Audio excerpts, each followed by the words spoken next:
In this lesson, I am going to show you how to make a number count effect. First of all, you are going to pick your text tool and then you are going to create your number text. You are going to create them vertically, and then I'm going to take my selection tool and then head over to Essential Graphics. Within Essential Graphics, you can format the text and then make sure it is well positioned, both in the preview and on the timeline. And then with the text selected on the timeline, you're going to head over to Effects and search for Gaussian Blur. Click and drag the effect onto the text tile and then head over to Effects Controls. Within Effects Controls, you are going to position the text exactly where you want it to start from under vector motion. So I'm going to add a keyframe to position and then move the text down right here and then move the playhead few seconds into the clip and then add another keyframe and then adjust the position value of that keyframe and position it exactly where you want the text to end or where you want the effects to end. So I want it to end at number 9. So I'm going to position number 9 right in the middle.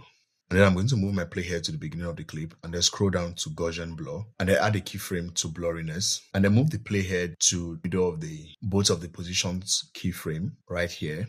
So I have the first keyframe here for the position and then the second keyframe of the position, and then in the middle I have my playhead.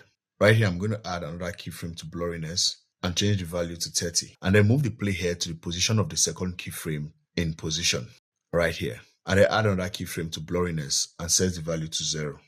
Again, I'm going to move the playhead to the beginning of the clip and then scroll down to opacity. Within opacity, I'm going to add a mask, a rectangular mask. Make sure the mask is well positioned and add a little bit of feather. Now, when I play this back, okay, I'm going to have to adjust the feathering and the expansion a bit, so it's a little bit wider. Now when I play this back, you can increase the speed of the count by moving the keyframes closer to each other. Now when I play this back, I'm going to deselect the mask and then play this back. If this video helped you, please give it a like and do want to subscribe to the channel. Thank you.